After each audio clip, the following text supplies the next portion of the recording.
पार्कों में यार, अगर हमारा पूरे उत्तर प्रदेश में हमारे लोगों के लिए, बहुजन समाज के लिए अगर एक पार्क बनाया है, हम लोगों के कहीं पे ऐसी जगह नहीं थी कि हम लोग के लिए, अगर पूरा बहुजन समाज के, सर्व समाज के लोगों के लिए अगर एक पार्क बनाया हम लोग की व्यवस्था, जहाँ पे हम लोग रैली करें, अगर एक बना दिया तो लोगों के पेट में क्यों दर्द होता है। उन्होंने 3000 करोड़ की मूर्ति लगा दी, हमारे तो दर्द नहीं हुआ है। अगर हमारे लोगों के, हमारे महापुरुषों के इतिहास को अगर उन्होंने बचा के रखा है, हमारे महापुरुषों की अगर फोटोएं लगा दी है, तो इन भाजपाइयों को, इन लोग को क्यों दर्द होता है। लेकिन बीजेपी नारा देते कि बेटी बचाओ बेटी पढ़ाओ। आपने तो देख तो लिया, हाथरस देख लो, उन्नाव देख लो, आप उनके विधायक रेप करते हैं, परिवार को दिन दहाड़े उड़ा देते हैं, फिर भी उनका कुछ नहीं होता है। उन्नाव में रात में 12 बजे बेटी को जला दिया जाता है। इतने ज़्यादा अगर आप गूगल करके देखिए, आप मीडिया से आपको पता होगा, अगर सबसे ज़्यादा बलात्कार हुए हैं तो इस भाजपा सरकार में हुए हैं। इन्होंने नारा दिया था बेटी बचाओ बेटी पढ़ाओ, लेकिन इन्होंने ये भी नारा दिया था बेटू को बचाओ। बचाओ क्या, इनसे बचाओ, इन भाजपाइयों से बचाओ। ये लुंगे लखपंडिये, ये लोग इतने गंदे लोग हैं, इन्होंने सबसे ज़्यादा इनके नेताओं ने बलात्कार किए हैं, लेकिन इनका कुछ नहीं हुआ। मैं बेसिकली बीमार में से आता हूँ, लेकिन आज मुझे यहाँ लगा कि अगर भाजपा को हरा सकता है तो वो बीएसपी पार्टी है, इसलिए आज मैं बीएसपी के समर्थन में यहाँ पे आया हूँ। और अभी कुछ देर पहले यहाँ पे सवाल हो रहे थे कि बहन जी की सरकार थी तो पत्थर लगवा दिए थे उन्होंने, इसलिए उनकी सरकार चली गई थी। तो मैं लोगों को बताना चाहता हूं आपके चैनल के माध्यम से, अगर बहुजन समाज के पार्क अगर वहां बनाया है बहन जी ने, तो कोई गलत काम नहीं किया है। और एक चीज़ मैं बताना चाहता हूं, अभी नरेंद्र मोदी ने मानसरोवर में पटेल साहब की मूर्ति लगाई है, 300-3000 करोड़ की मूर्ति लगाई है, उसमें किसी को दर्द तो नहीं हुआ हमारे बहुजन समाज में। वो चीज़ मीडिया पे भी इतना ज़्यादा नहीं दिखाया गया है। लेकिन अगर मायावती ने अगर वहाँ पे पार्क बनवाया था तो उसका लोगों ने विरोध किया, और हुआ ये कि सरकार पलट गई। एक चीज़ और बताना चाहता हूँ, यूपी का ये इतिहास रहा है, कोई भी सरकार रिपीट नहीं हुई है, हमेशा चेंज होती रहती है। बीएसपी आई, उसके बाद सपा आई, भाजपा आई, और फिर से बीएसपी आ रही है। पूरे उत्तर प्रदेश में फुल बहुमत से बीएसपी की सरकार आ रही है। कितनी सीटें आएंगी बहन जी की? फुल बहुमत में हम लोग सरकार बना रहे हैं, हर जगह हमारी फाइट है। लेकिन समाजवादी पार्टी ने तो विजय रथ निकाल दिया कि हमारी सरकार आ रही है। ऐसा है, जो लहर थी एक्चुअली, या टिकट का समीकरण कह सकते हैं, जो भी कह सकते हैं, या लोगों का रुझान कह सकते हैं। बीएसपी इतना पहले हाईलाइट नहीं दिख रही थी, लेकिन फिर उसने ऐसे मेहनत की है कि बीएसपी एकदम फाइट में आ रही है।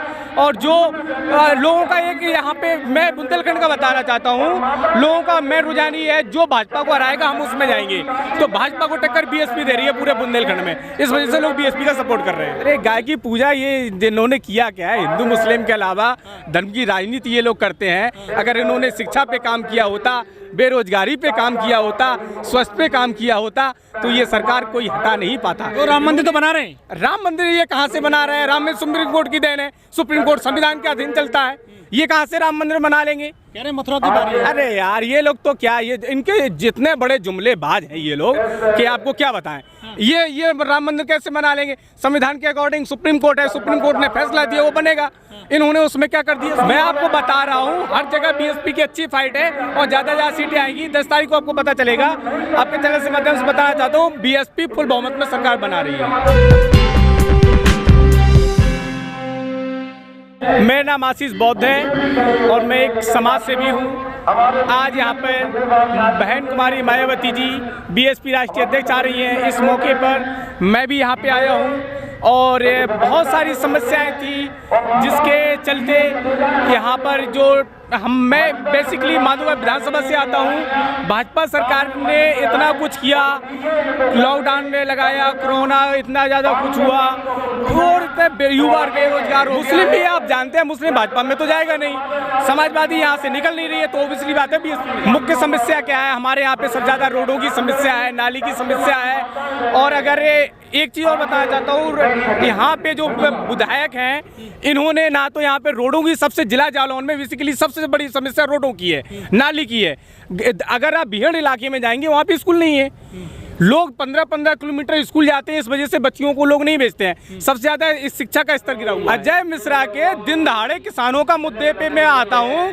700 से ज़्यादा किसान शहीद हो गए हैं सरकार में, और दिन दहाड़े आशीष मिश्रा के लड़के ने किसानों के ऊपर दिन दहाड़े ये गाड़ी चला देती है, फिर भी उनका कुछ नहीं होता है, जांच में भी वो गलत पाया जाता है। तो ये भाजपा सरकार को उत्तर प्रदेश के युवाओं ने बेउल्ला को मन बना लिया है कि भाजपा सरकार को यहाँ से हटा देंगे। बुंदेलखंड में कितनी सीटें आएंगी बहन जी की?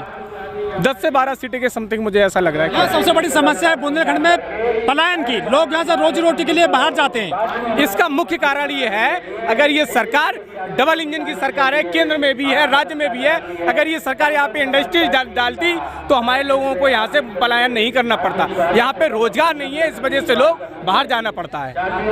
अगर बीएसपी की सरकार आती है तो हम लोग की उनसे मुख्य मांग ये रहेगी कि यहाँ पे कुछ ना कुछ ऐसा इंडस्ट्री एरिया बनाया जाए जिससे हमारे लोग पलायन न करें, उनको रोजगार यहाँ मिले। बहुत से लोग चले गए हैं बीएसपी से सपा में, भाजपा में, कह रहे मिशन चलाएंगे बाबा साहब का वहाँ पर। अरे मिशन क्या, जहाँ बाबा साहब की विचारधारा है, अगर उन्होंने वहाँ मिशन नहीं चला पाए, अगर वो किसी दूसरे पार्टी में जाके बाबा साहब की जहाँ बात ही नहीं होती है, जहाँ अम्बेडकरवाद की बात नहीं होती है, वहाँ मिशन कैसे चला पाएंगे वो? जहाँ पे बाबा साहब की बात होती है, बाबा साहब के विचारों को फॉलो किया जाता है, वहाँ बाबा साहब का मिशन नहीं चला पाए। अदर पार्टी कोई बाबा साहब की बात नहीं करती है। सर सूखे के लिए भी काफ़ी बदनाम है पूरा बुंदेलखंड, उरई, झांसी, जालौन, यहाँ ऐसा खबरें आती हैं कि भूख से लोग मर जाते हैं। बिल्कुल सही बात है। यहाँ का जो क्षेत्रीय नेता है उन लोग का ये वो, अगर ये लोग ऐसा व्यवस्था करें कि लोग भूखमरी के नौबत आती है, आज या देख लीजिएगा, अगर ये गवर्नमेंट अगर 5 किलो अगर गल्ला दे रही है गांव में, उसके चक्कर में यहाँ पे गाय जो है इतना ज़्यादा किसानों की फसलें नष्ट हो जाती हैं, उनके लिए कुछ सुविधा हो जिससे कि हम लोग की फसल नष्ट ना हो, तो हम लोग को भूखमरी की ये नौबत का सुप्रीम कोर्ट पहले था, जिस चीज़ के जब पुख्ता सबूत मिलेंगे सुप्रीम कोर्ट उससे हद पहुँचेगा, उससे फैसले पे तभी तो फैसला देगा ना, इतने जल्दी तो फैसला नहीं होता है ना। तो आज फैसला दिया है तो राम मंदिर बन रहा है। ये मुद्दा चलेगा इस बार चुनाव में राम मंदिर का? ये लोग राम मंदिर के नाम पे ही वोट ले रहे हैं, लेकिन जनता इतनी समझदार है, वो धर्म की राजनीति करते हैं, जनता समझ गई है। इन लोगों के ये हाल हो रहे हैं जिला जालौन में, खुद उरई और मेरी विधानसभा माधोगढ़ से इनके भाजपा के नेताओं को गांव में नहीं घुसने दिया जा रहा है, तो ये कहां से सरकार बना लेंगे? लेकिन सर इस बार में बड़े मुद्दे आ गए हैं, जिन्ना, गन्ना, बुरखा, हिजाब, ये इनका काम है लोगों में दंगाई करवाना। या मैंने आपसे पहले बता चुका हूँ, ये धर्म की राजनीति करते हैं। इन्होंने हिंदू मुस्लिम में कैसे करेंगे? अगर ये मुस्लिम के ऊपर अटैक नहीं करेंगे, मुस्लिम की बात नहीं करेंगे, उनसे गलत बोलेंगे, तभी तो हिंदू मुस्लिम हो पाएगा ना। तो ये धर्म की राजनीति करते हैं। अगर ये धर्म की राजनीति छोड़ के शिक्षा, बेरोजगारी, इन चीज़ों पे अगर बात करेंगे तो कुछ हो सकता था, पर इन्होंने ये नहीं किया। ये धर्म की राजनीति करते हैं और सभी समाज, सर्व समाज, हिंदू हो, मुस्लिम हो, सिख हो, ईसाई हो, बौद्ध हो, जैन हो, पारसी हो, सभी लोग समझ गए ये धर्म की राजनीति करते हैं। अब इनका कुछ नहीं होने वाला है, लोग समझदार हैं, वोट वो अपने हिसाब से ही देंगे, इनके बहकावे में नहीं आने वाले हैं। कह रहे हैं हिंदुओं को मजबूत कर रहे हैं हम। हिंदू को कम मजबूत कर रहे हैं? क्या ये हाथरस में जो कांड हुआ, क्या वो हिंदू नहीं थी?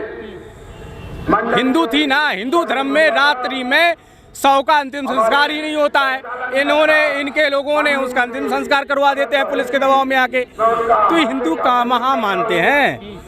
एक और आपको एक सच्चाई आपके चैनल से बताना चाहता हूँ, ये हिंदुत्व की बात करते हैं, ये हिंदुत्व की बात करते हैं। हिंदुत्व की बात सुनो, हमारा राष्ट्रीय ध्वज तिरंगा है और आरएसएस के पैटर्न पे ही ये भाजपा सरकार के कार्यालय पे कभी भी झंडारोहण नहीं होता है, वहाँ भगवा रोहण होता है। तो ये जो हिंदुत्व की बात करते हैं, ये हिंदुओं की बात करते हैं, इन्होंने अपने देश का तिरंगा स्वीकार नहीं कर पाई, ये क्या हिंदू की बात करेंगे?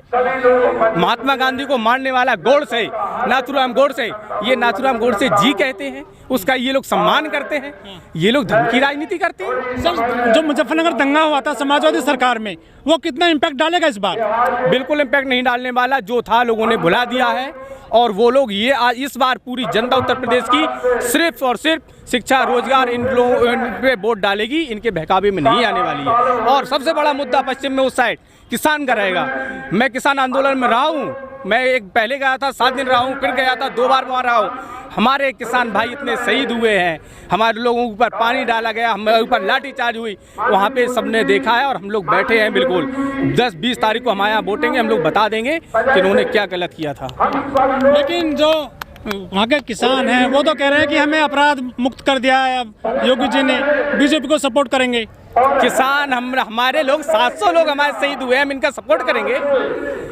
हम लोग मरे, हमारे ऊपर लाठीचार्ज हुई है, पानी हम लोग के बह गए हैं, रोडों पे कीलें गाड़ दी थी, हम लोग इनका सपोर्ट करेंगे? कभी सपोर्ट नहीं करने वाले। हम लोगों ने वहाँ पे बता दिया था और दूसरे चरण में यहाँ पे भी इन्हें बता देंगे। तीसरे चरण में भाजपा बिल्कुल साफ हो जाएगी यहाँ से। लेकिन लोग कहते हैं बहन जी बीजेपी से मिल गई हैं। ऐसे तो देखो, एक कहावत है, खिसियानी कुतिया खम्मा नोचे। भैया काहे को मिल जाएगी? ये तो सब ये लोग हार रहे हैं, इसलिए जनता में जाके ऐसी मनगढ़ंत कहानियां बना रहे हैं कि लोग हमारा वोट बिखर जाए। लेकिन लोग समझदार हैं, बहन जी ना ही मिली थी और ना ही मिलेंगी। जो मीडिया है वहाँ बहुत कम आंका जा रहा है, बहन जी को कम सीटें दिखाई जा रही हैं। 2007 का मैं आपको वाक्य बताना चाहता हूँ। 2007 में जितने भी एग्जिट पोल होते थे, बीएसपी को तीसरे नंबर पे, दूसरे नंबर पे दिखाते थे और बहन जी ने फुल बहुमत में सरकार बनाई थी 2007 में। ऐसा ही आपको दोबारा चमत्कार देखने को मिलेगा।